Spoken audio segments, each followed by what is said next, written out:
Hi everyone, I'm Carrie Jakay, VP of Marketing with SenSage, and I'm here today with Joe Gottlieb, our President and CEO.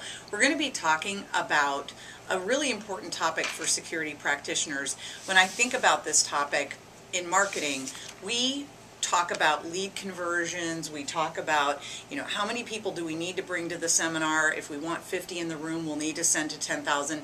And if we didn't have metrics, we would be sending emails to everyone in the phone book thinking we needed to do that in order to get the number of people to the seminar or the leads for the sales guys. So here's a topic that seems so obvious that security practitioners would be thinking about all the time, but it's a new sort of emerging situation, isn't it? The metrics of security. Well, that's a very nice way to pull that into something you work with every day. I'm just trying to get kudos. So we're really talking about the metrics-minded organization, and we have. Do you want to start again?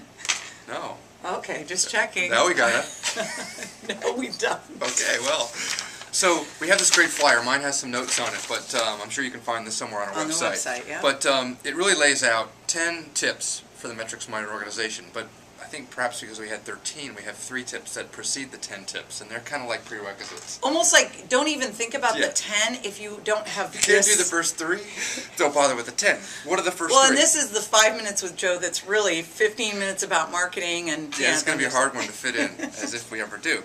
But the 3 main prerequisites to get right are, first of all, you got to be collecting lots of event data. And there's a big debate out there in the industry over whether you should collect more than you can use. We always err on the side, and it's self-serving, I know, but we are on the side of collecting more than you're even using today, because people tend to find out that they can use that data at some point as their sophistication of analysis improves, increases, as they find things like a breach that they have to go back and forensically investigate. So as a general rule, if you can find a way to handle it, to bring it together and store it, go ahead and do so, because you're going to find great value in it.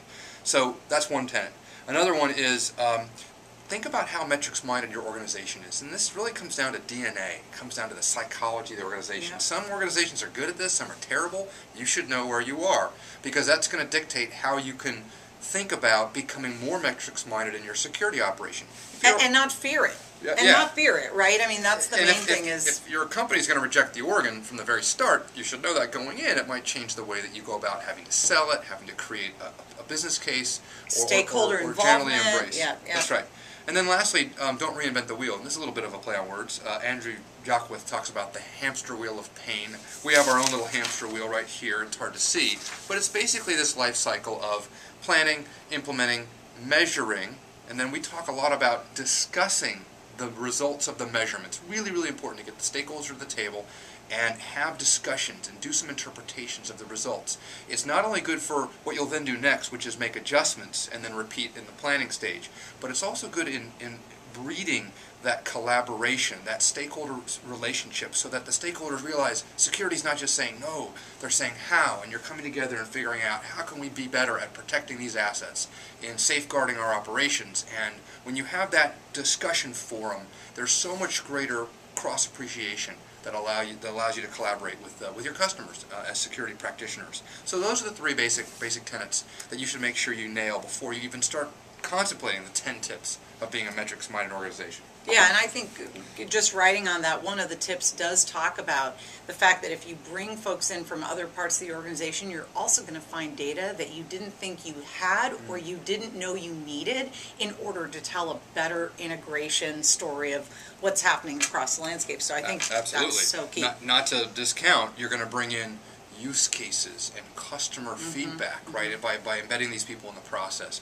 And really, that's the first tip of the top 10, right? Enroll stakeholders as early as possible. And this is, this is product development 101. You're basically offering a product or a service catalog, and you want to make sure your stakeholders are enrolled with you, that they're giving you guidance on what they're going to find valuable. Yes, you're doing certain things and you need certain data to do things that you're providing as a security operation, but you know you can really, really increase the value if it's done in the concert of what the stakeholders in the business units are trying to accomplish, how you can safeguard their operations. So enroll them as early as possible. If you get no takers, find one unit that's willing to lead by example, and then you can breed envy across the organization by showing what your collaboration can produce.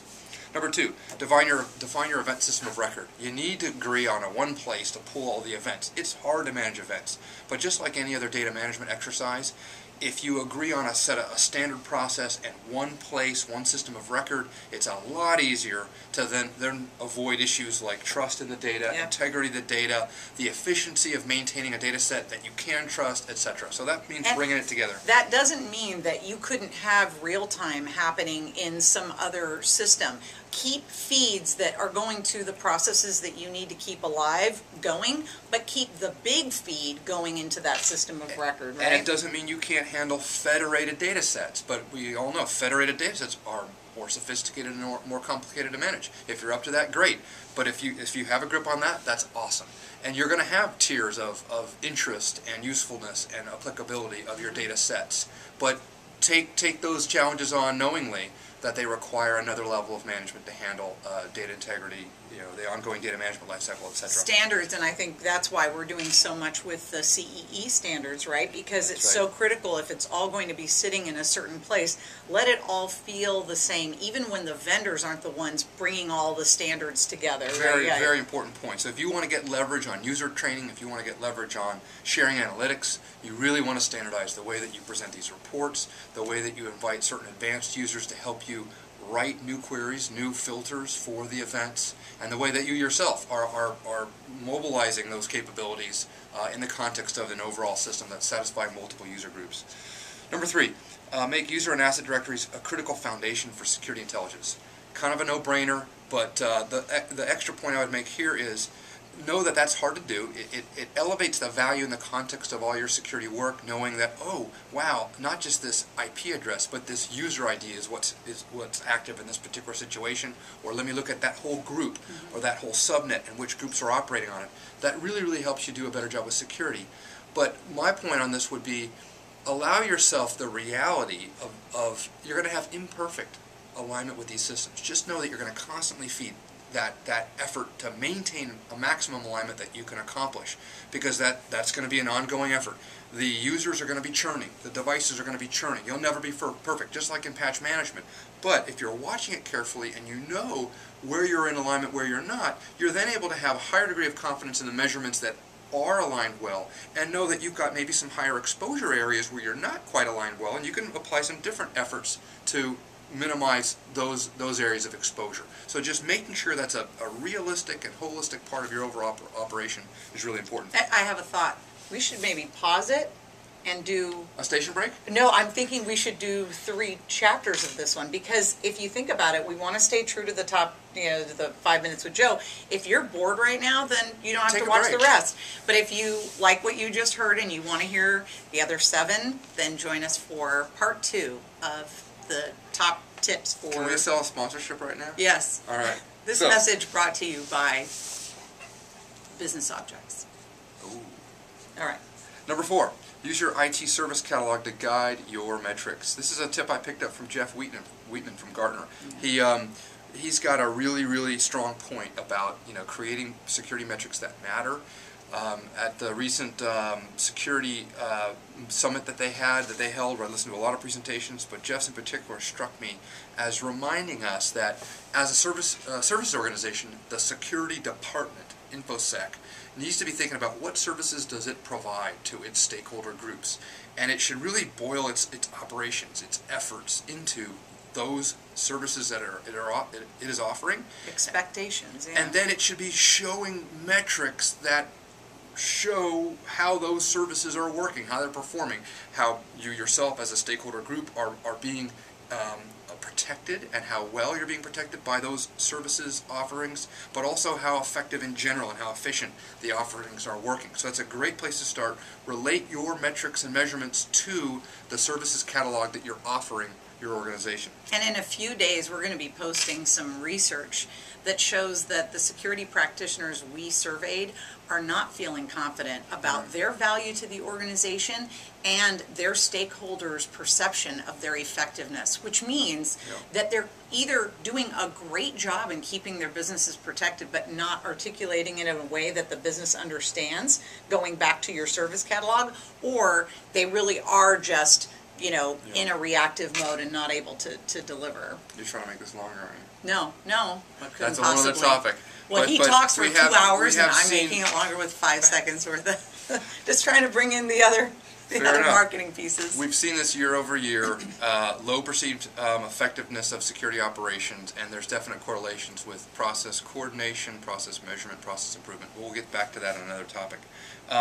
Number 5, land and expand. This is all about pick a spot, do it well, or decide it's not worthwhile, and then pick another spot. But do all those things, right? Don't just do a little bit here, a little bit there, a little bit over here. And it relates greatly, and I'm going to speed this up a little bit, to number 6, be consistent or die. So land and expand and be consistent or die are really, really sort of sister tips that fit really, really well together, right? You want to pick a spot that you think is going to give you a good return on your measurement effort. Then you want to apply it consistently across the organization, and then and only then, once you've gone consistent, you can start to make it deeper. You can start making derivative metrics. You can start expanding the number of groups that are going to benefit from it, etc. But then put that into motion, like when you would nurture, a child, and get them on their way, and then have another child when you're ready to have a little more bandwidth. So it's kind of an odd segue there. And another way of saying that is, once let's say you've chosen that email security is where you want to focus first, and you've done all the metrics around that, don't forget about employee education, clicking on links in emails, things like that. Go deeply in that topic so that you've covered all your bases, not just I've buttoned up my piece of the IT, event data, right? I mean, I think that's dimension, important. You're right, of completeness, really important. Number 7, be ready to change. You're going to learn stuff that has all the adjectives attached to it. Embarrassing, frustrating, horrifying, you name it, you're going to find it. And as you uncover these realizations, this level of situational awareness, kind of like the DNA of the metrics-minded organization, is your organization prepared? Can you handle the truth, right? What are you going to do with that? How are you going to be sort of really ready to change and make adjustments that are obvious once you start to understand this data? So be mindful of that and be ready to change yourselves. A security organization, that emperor has no clothes sometimes as well. You've got to be prepared to change even your own operations, because you're learning that some things are completely inept, or that you're learning that some things were a waste of time. That huge investment you just made in the hot security technology isn't doing squat for your organization. Maybe time to own up to that. I know that can be challenging, but it's part of the honesty intellectually that has to happen to be effective with metrics-minded You change. did get honest intellectually into the video. Yes, I did. Okay. Number 8, engage experts and ignite managers. What do we mean by this? Is get the experts that are going to help you validate the truth, the reality of what's going on. Have managers nearby as that reality and truth is exploding in the context of your organization, and that's when you're going to best be able to literally leverage the manager's support of the changes that are going to be required based upon the truth that are validated by the people that are trusted in the organization. Sometimes that expert trust is just really the importance of a stakeholder. Sometimes it's very technical. Sometimes it's both. But leverage that trust in the reality of the situation to then get managers to start to support some of the changes you'll need to make. Number 9, and this may be our favorite, test yourself. We're coining a new phrase here, I think. Yes. I think we may want to trademark this. Conduct a metrics penetration test, or MPT. This is all about, once you've put in some metrics and some measurements and you're starting to look at how they're working and they're feeding back reports, make some events happen that should come up on the report or not come up on the report based upon how you've built the dashboard, your reporting, your query, your filtering, and all that. And do that on an ongoing basis to make sure your measurement system is working. So have an ongoing metrics penetration test that you can be running just to make sure that the measurement infrastructure you've put in place is working well. And you can do it, or you can, get the cyber intelligence service hire team some experts to do it. Yeah, that's right. We know there's lots of those. And number 10, innovate with new technologies, but prune as you go. We all know that defensive depth is a necessary evil, a necessary complexity for large organizations and agencies to stay protected. But be mindful of the fact that if you're accumulating security technologies to address the threat horizon, which you necessarily have to do, you might be accumulating a portfolio that in areas is stagnant and just contributing to complexity but not necessarily contributing to your safety. So be mindful of technologies that maybe you want to decommission, as for example certain features are absorbed in suites or products that expand, or new layers that obviate the need for old layers. take a close look at that and make sure you're evolving your portfolio not only on the front end but also on the back end, taking things out when they're no longer useful. But the good news is if you're collecting event data, you'll see exhaust from those potentially and make you realize, okay, wait, I've got a server that's doing something, but really it's not purposeful, therefore That's right. I did decommission it. And I'd have to say, while we said at the very beginning, collect more rather than less, as you become more in command of your situational awareness because you're collecting plenty and you're getting good value out of measurement and you're getting good cause and effect with your security policies and your investments, you'll know which metrics and which events are no longer that useful. Then from there you have a great, I think, confident position to say, you know what, we don't need to collect this data anymore. Our storage is filling up, unnecessarily. Let's cut a few of these event streams out of our measurement paradigm and operation because we have plenty and we aren't getting a good return on these things. And you'll do that selectively because you may want to retain the forensic value, but once you have a greater confidence, you'll be in a better position to know what's useful and what isn't. And it's exactly why marketing people are so successful, because we're all about the metrics. You're all about that. I know. It's wonderful. Well, so this is available. There's a lot more detail in the piece that's online, so check it out, and we'll be back with another 45 Minutes with Joe. Coming Very soon. Or later.